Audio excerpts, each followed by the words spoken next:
أعوذ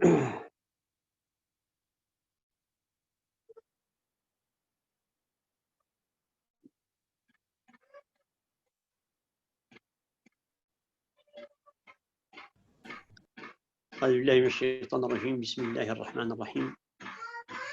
ولا حول ولا قوة إلا بالله العلي العظيم. سبحانك لا علم لنا إلا ما علمتنا إنك أنت العليم الحكيم. اللهم افتح علينا حكمتك وانشر علينا رحمتك يا ذا الجلال والإكرام. اللهم صل على سيدنا محمد صلاة عبد صلى الله عليه في بدايته وختمه ورزقته السر وبركة في قراءته وفهمه. وافتح علينا وغيب أسرار علمك من قدرة فيما اشرح به صدورنا حتى لا تتحرك ذرة في دار الملك والملكوت إلا أعطيتنا منها علما يا فتاح يا فتاح يا فتاح. ما زلنا مع كتاب حقائق عن التصوف للشيخ سيدي عبد القادر عيسى رحمه الله، مع باب أدب المريد مع شيخه. وصلنا إلى الأدب السابع، النقطة السابعة. قال رحمه الله: سابعا أن يحب شيخه محبة فائقة شريطة أن لا ينقص من قدر بقية الشيوخ، وأن لا يصل غلوه في المحبة إلى حد فاسد بأن يخرج شيخه عن طور البشرية، وإنما تقوى محبة المريد لشيخه بموافقته له أمرا ونهيا ومعرفته لله تعالى في سيره وسلوكه. المريد كلما كبر شخصيته بالموافقة ازدادت معرفته، وكلما ازدادت معرفته ازدادت محبته. فأما قوله رحمه الله أن يحب شيخه محبة فائقة شريطة أن لا ينقص من قدر بقية الشيوخ، فهذا من أدب أهل التصوف والسلوك والتربية والسير إلى الله سبحانه وتعالى. أن يحب شيخه الذي هو أستاذه وله الفضل عليه في سيره إلى الله تعالى وفي أخذه بيده في سيره إلى حضرة الله. قال محبة فائقة أي محبة كبيرة تملأ قلبه وجوارحه، فتكون محبته في قلبه والأدب معه في ظاهره. لكن اشترط شرطا، قال شريطة أن لا ينقص من قدر بقية الشيوخ، أي أن تلك المحبة التي يحبها شيخه يجب أن لا تمنعه ولا تحجبه عن بقية محبة بقية الشيوخ والإخوان، لأن الأصل عندنا أننا كلنا مسلمون، وأن نحب بعضنا بعضا في الله سبحانه وتعالى، وأننا أخوة في الإيمان، لقوله سبحانه وتعالى إنما المؤمنون إخوة. فإن كانت محبته لشيخه واجبة عليه وفرض عليه، إلا أنها لا يجب أن تكون سببا في تنقيصه من قدر بقية الشيوخ أو بقية أهل المعرفة في السير إلى الله تعالى. فهذا خلل إذا وقع في قلب المريد منعه من تعظيم حرمة بقية أهل الله، فيقع له بذلك يعني تعطيل في سيره إلى الله سبحانه وتعالى. تفضل سيدي.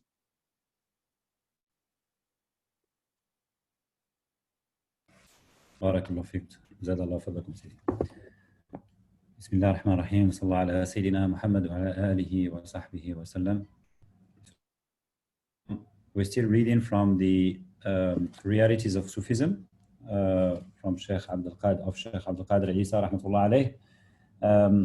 And we're still in the chapter of the etiquettes that the murid must have with his sheikh, with his shuyukh, and with the sheikh in this case, the sheikh of the tariqah.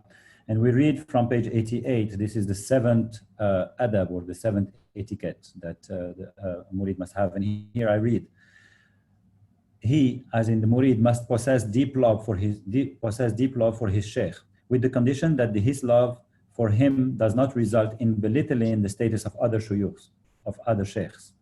His extreme love for him should not reach the point where he no longer considers the humanity of his sheikh or holds any other corrupt view. The aspirant's love for his sheikh is strengthened by his sheikh's compliance with Allah's commands and prohibitions, and knowing Allah in his manners and spiritual wayfaring.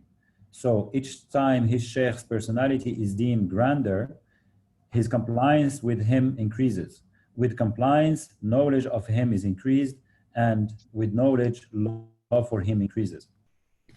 So Mullah Abdul Kabir here commented that on the first point, which is that the love that we have for our Sheikh must be grand, must be great. This is conditioned with the fact that this love should not become a barrier between us and the love for other shuyukhs. Because loving the shuyukhs and the people of Allah and the gnostics of Allah is one of the adabs, one of the good characters, one of the good character traits of the people of tasawwuf. That's the first point.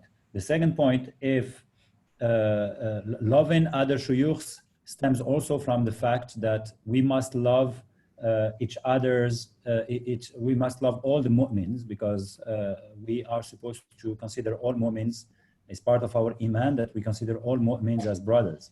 So let alone the people of Allah, we should have this love for them because they are part of the greater brotherhood under Islam, and we should love our brothers and our neighbors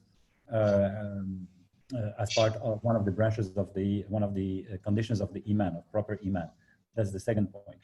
And the third point is that if we ever feel this, if this becomes really a barrier, that the love for our Sheikh lead us to belittling or not considering or lacking respects of other shuyukhs, this could become a barrier in our progress towards Allah subhanahu wa ta'ala.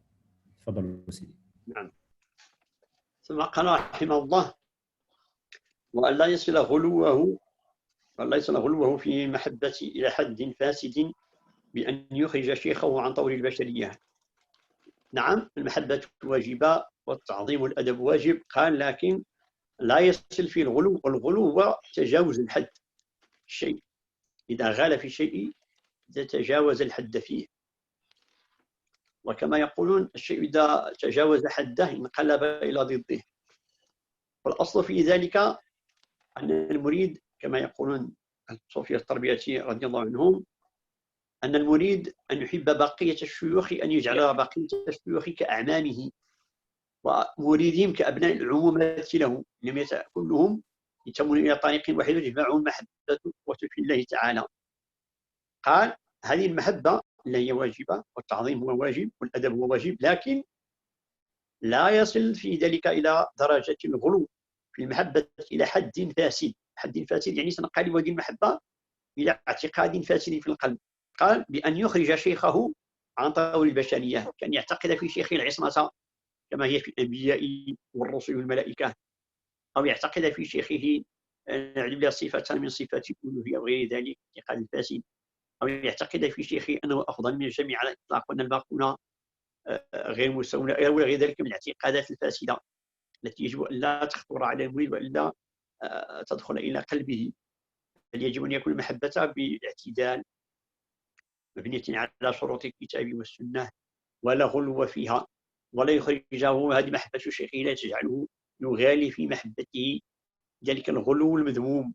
والغلو المذموم عند أهل الله وأن يعتقد فيه ما أسلفناه كاعتقاده العصمة فيه أنه معصوم عن الخطأ مثلا، أو أنه لا يخطئ أبدا، أو غير ذلك من الاعتقادات، أو قد بلغ مرتبة لا يبلغها أحد، أو كان ذلك من الاعتقاد التي يعتقدها بعض الناس، أو لا شيخ بعد شيخه، أو لا شيخ أكثر من شيخه، أو غير ذلك من اعتقادات الفاسدة، أو كمن يعتقد أن الشيخ هو وحده على الحق وباقي الطرق أو باقي المذاهب على ضلال.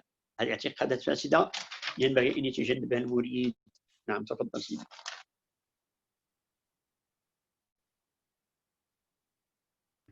زاد الله فضلكم سيدي.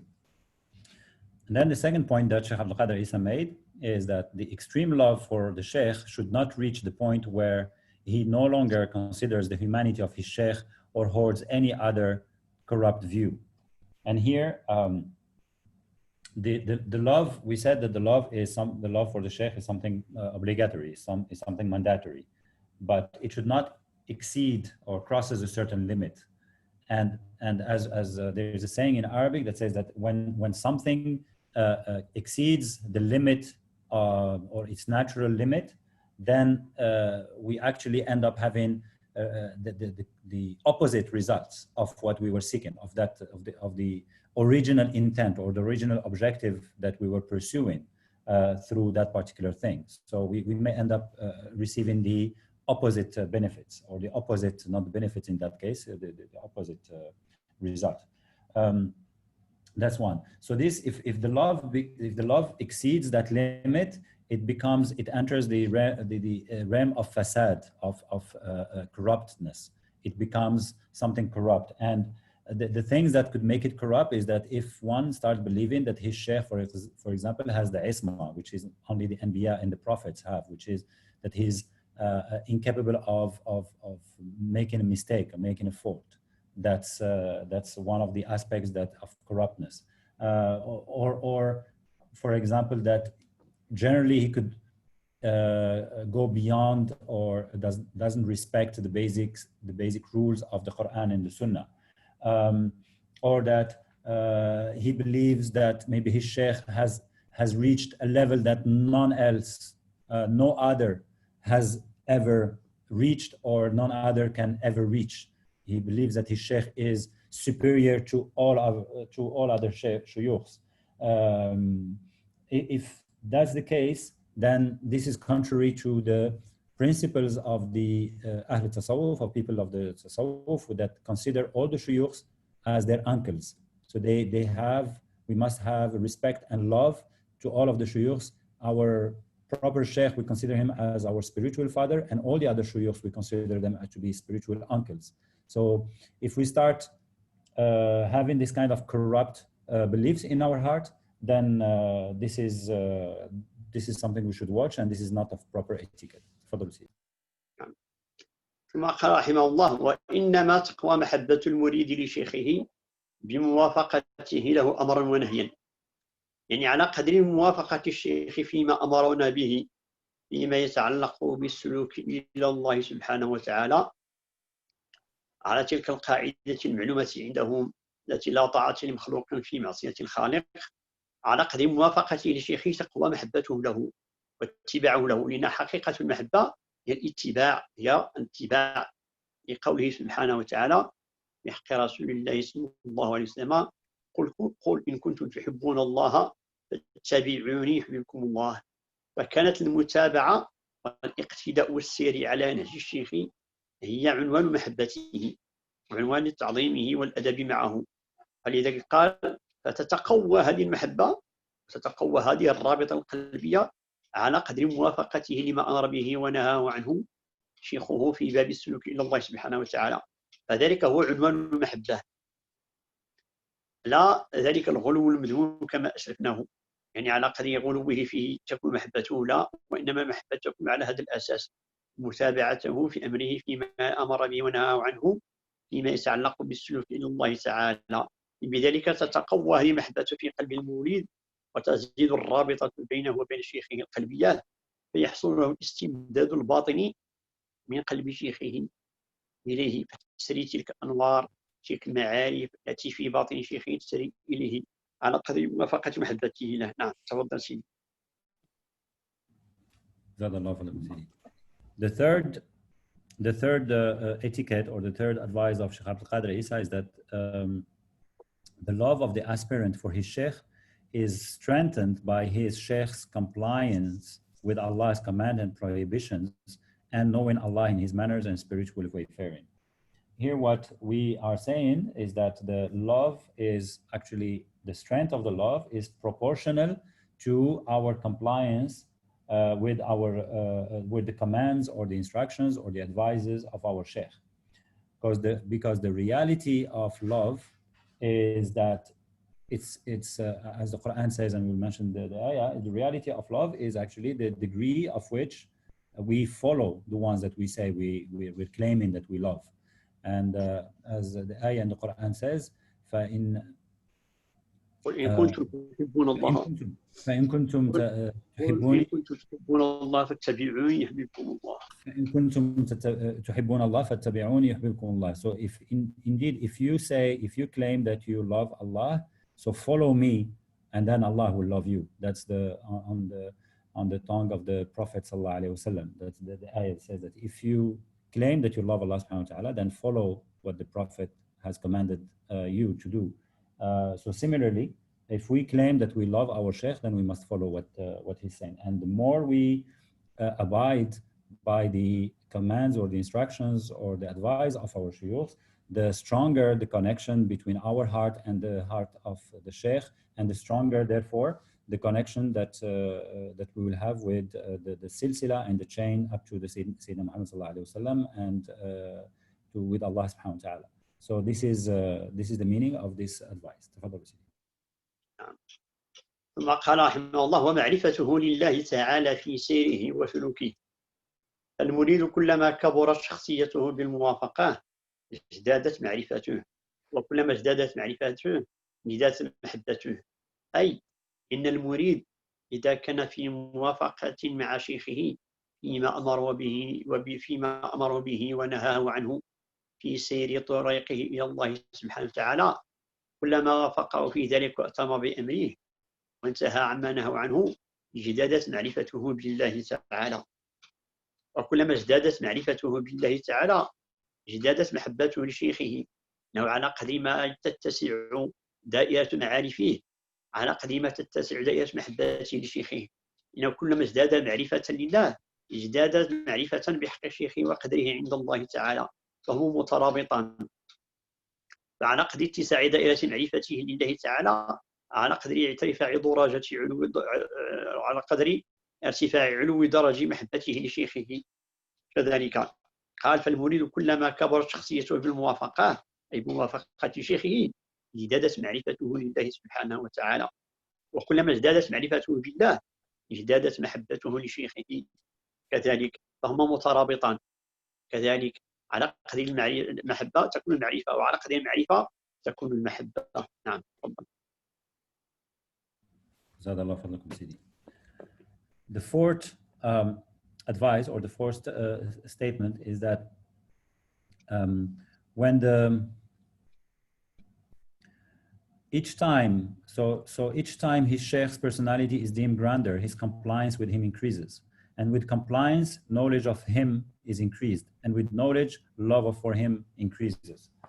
So here what Shaykh Abdul Qadir Isa is trying to say is that the more the murid is aligned with his sheikh's commands in following something or doing something or avoiding certain things, the more his knowledge of Allah subhanahu wa ta'ala increases.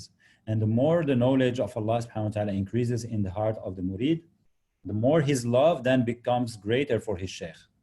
So the knowledge of Allah subhanahu wa ta'ala and the love of the sheikh are actually intertwined, and they are intertwined in a kind of a loop. They feed on each other.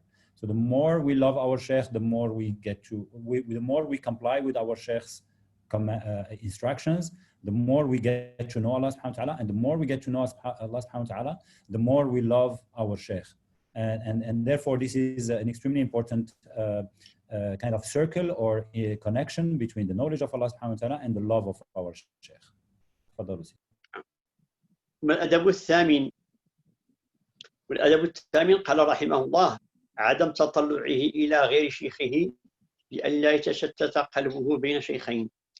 ومثال المريد في ذلك كمثل المريض الذي يطبب جسمه عند طبيبين في وقت واحد فيقع في الحيرة والتردد. فأما قول رحمه الله عدم تطلعه إلى غير شيخه لئلا يتشتت قلبه بين شيخين، فهذا من باب في باب السلوك إلى الله سبحانه وتعالى، ألا يتخذ شيخين في نفس الوقت في باب السلوك إلى الله والتربية. أما من باب اتخاذ شيوخ العلم فهذا جائز، أن يكون شيخ وشيخين وثلاثة وأربعة كل واحد يدرس عنده مادة معينة من مواد العلوم الإسلامية، لكن يحضر هذا ويمنع في باب التربية والسلوك إلى الله تعالى، لأن لكل شيخ منهاج معين وله طريقة في السلوك معينة، فليست تأتى أن تكون طريقتين في نفس الوقت، هذا قد يصعب على المريد السلوك فيهما. فقال حتى يقطع على المريد هذا الأمر ويكون في مأمن، قال لا يتطلع بقلبه إلى شيخ آخر غير الشيخ الذي هو معه. أما إذا مثلا جلس شيخا مدة معينة ولم يرى تغييرا في نفسه ولا تقدما في سيره، نعم يجوز له أن يتركه لله تعالى ويبحث عن من يأخذ بيده إلى الله وعن من ينتفع به وعن من يحصل وسير إلى الله تعالى على يده. نعم يجوز، لكن أن يتخذ شيخين في نفس الوقت هذا لا يجوز. قال عدم تطلع إلى غير شيخي، يعني هذا تطلع قلبي، ميلان قلبي، أن يعتقد هذا شيخه وذاك شيخه في نفس الوقت، هذا لا يكون. عدم التطلع إلى غير شيخه لئلا يتشتت قلبه بين شيخين. قالوا العلة في ذلك ومثال المريد في ذلك كمثل المريض الذي يطبب جسمه عند طبيبين في وقت واحد فيقع في الحيرة والتردد، أي كمثل الإنسان إذا كان مريضا ثم قصد طبيبين للمعالجة في نفس الوقت، فهذا يدل على وصفة للدواء وهذا يدل على وصفة أخرى قد يظهر في الظاهر أنهم متناقضتين وقد يستحيل الجمع بينهما،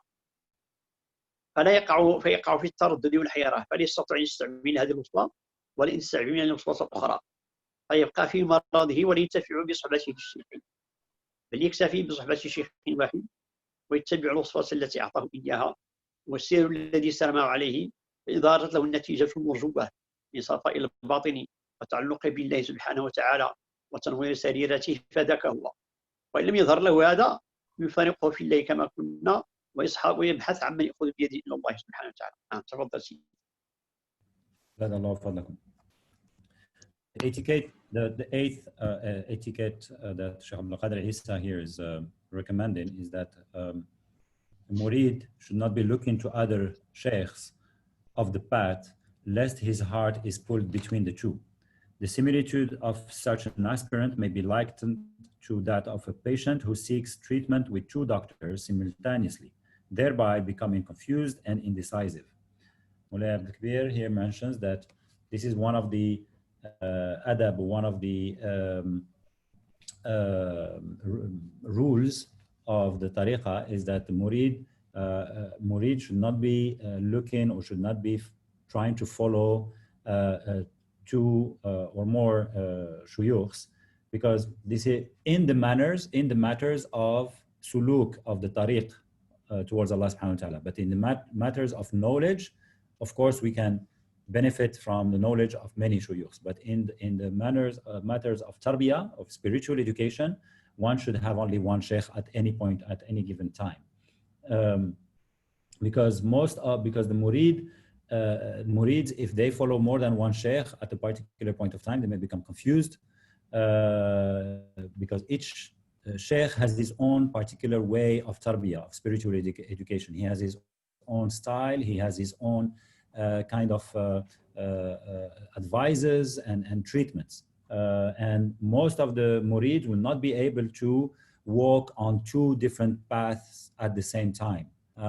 They will become confused and they may end up being lost and not reaching their objective.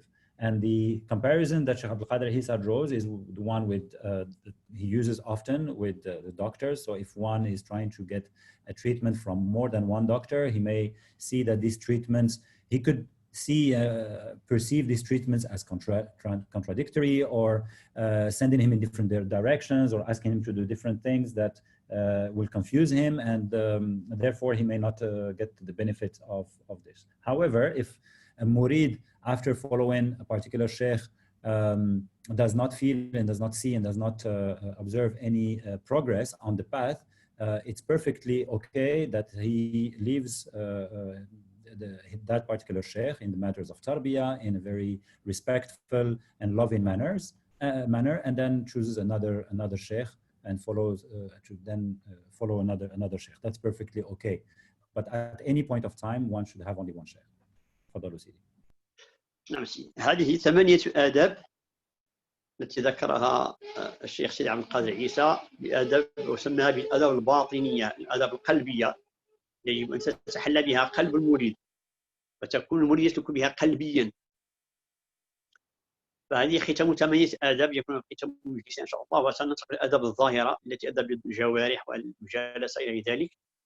وسبب ذكره لئلا يتخذ شيخين في نفس الوقت لأنه السلوك إلى الله سبحانه وتعالى كما هو معلوم يكون على طريقتين.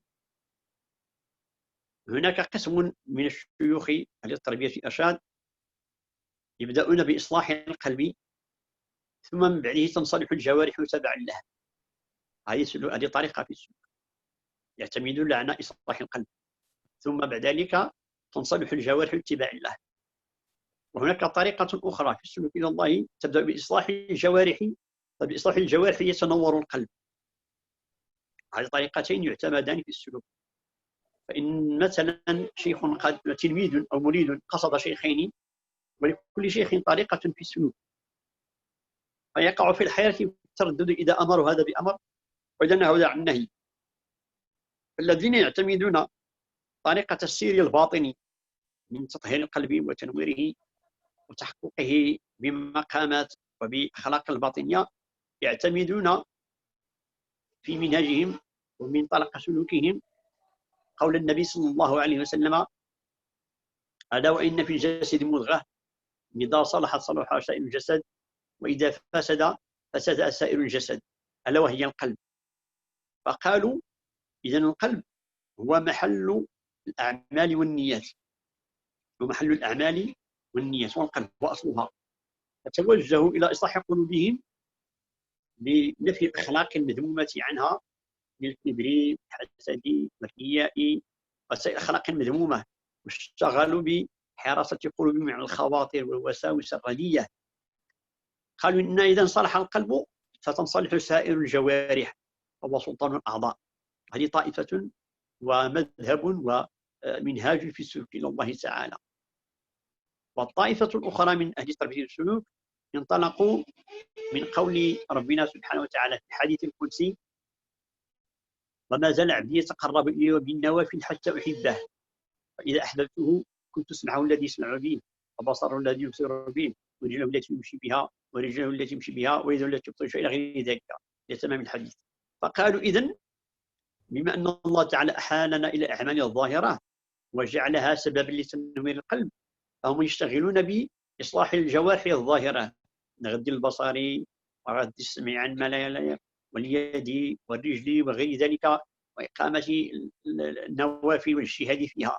فقال فإن ذلك سبب في تنوير القلب وإصلاح سريرته، فيعود بالتنوير عليه، تتخذ ذلك منهاجا وسيرا إلى الله سبحانه وتعالى.